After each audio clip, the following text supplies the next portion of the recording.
All right. Hey, everybody. Hope you're doing well. Wanted to give a quick company update. You all saw my email a couple weeks ago about the gloves. Gloves are now a service that we provide to our clients, and we ship them directly to their home. They're great gloves, same kind of gloves they use in hospitals and nursing facilities. So if you notice that one of your clients is running low on gloves, please remind them to call the office to request that we send them a box of gloves so you guys always have gloves in the home. Important update, and I know we keep repeating this, but it seems like it's an ongoing thing that needs reminding, is clocking in and out and task entry. I can't tell you how important this is. We're getting a lot of people calling and saying, I forgot to clock in, I forgot to clock out, I forgot to do my task reports. And really, there's no excuse that those shouldn't be done unless there's some sort of technical problem. Please, whatever you got to do to make sure you remember, do it. Those are so important, especially when insurances are auditing us. We had a Medicaid audit where that's exactly what they looked at was the report. So make sure you're doing the task entry and the clock in and out. We do have two clients right now, I believe, that are 24/7 where we don't do the task entry over the phone. They do paper copies or some form of that. Look for some information from us in the future on that may be changing so that we can better assist our clients in being compliance with some of these regulations. But 99.9% of the time, everybody should be doing task entry. There's no excuse for not doing it. So, Medicaid participants do need to sign the task reports, as I found out in a recent review. So those of you that help a Medicaid patient, hopefully you know which ones are on Medicaid and not.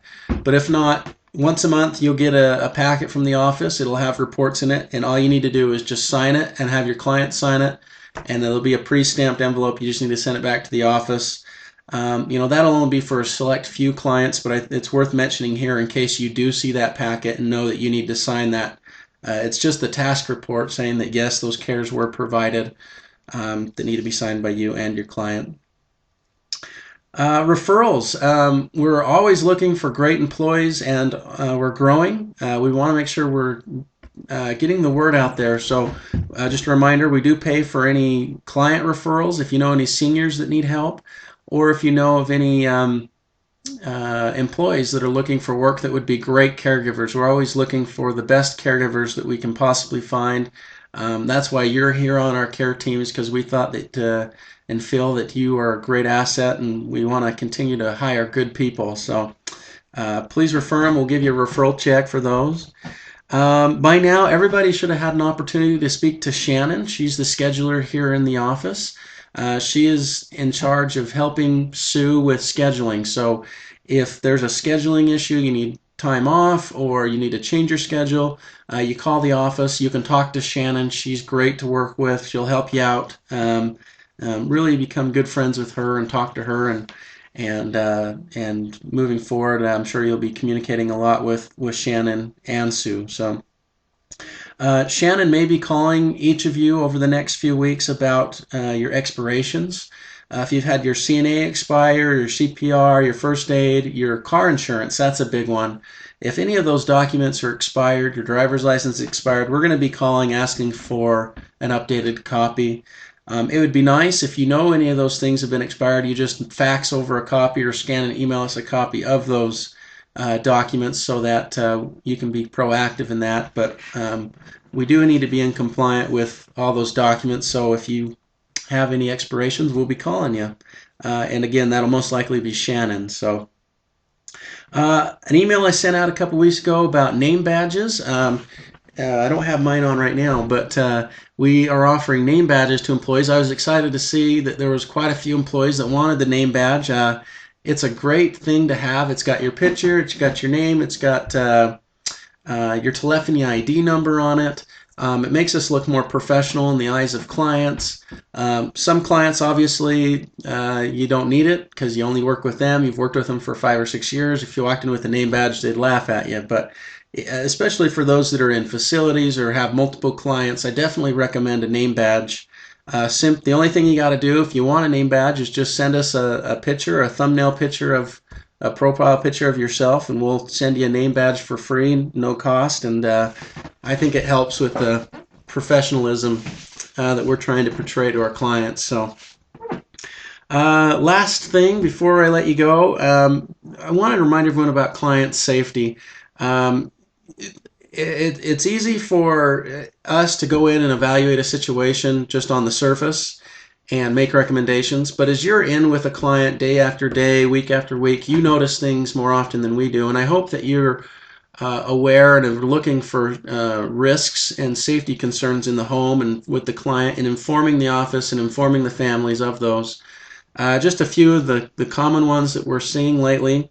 Night lights, especially in the bathroom. If you have a client that gets up in the night, night lights to help them see the floor so they don't trip.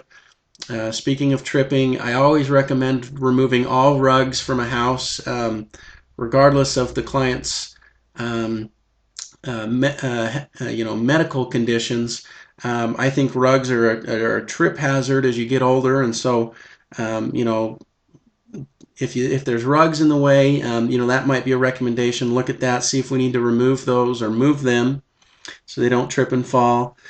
Make sure that in the care binder you have the emergency contact information you need. Obviously, you've got the office in there. There should be at least one family member listed as an emergency contact, but feel free to, in the binder on a piece of paper, write down any other numbers, emergency contact numbers that you might need. I know that we usually try to have the doctor's phone number in there, sometimes the dentist, things like that, but any other phone numbers that you can include and keep in that binder are important. So please add those if you learn of other contacts that could be of assistance in emergency situations.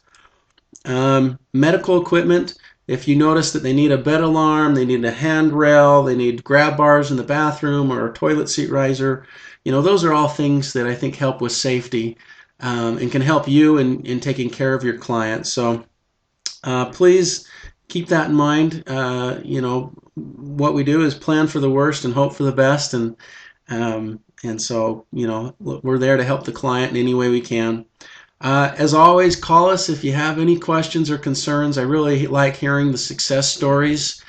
We are collecting employee testimonials right now. If you have a great experience or you just have really enjoyed working for us or something, would love to hear about that. Just shoot one of us an email. We're going to end up putting those on the website to help us promote that we hire good caregivers, which I know that we do, and I want people to know that. And so thank you for everything you're doing. I really appreciate those that are going above and beyond.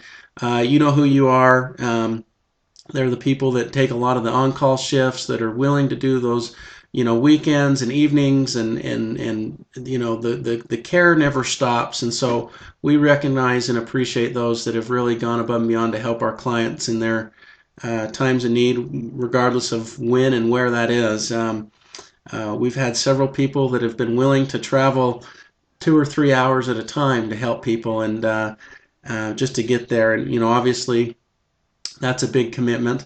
People that are doing the 24-hour, those are big commitments, and I just want you to know how appreciative we are of your great work. So call us if you have any questions. Other than that, hope everyone has a great day, and we'll talk to you later. Thanks.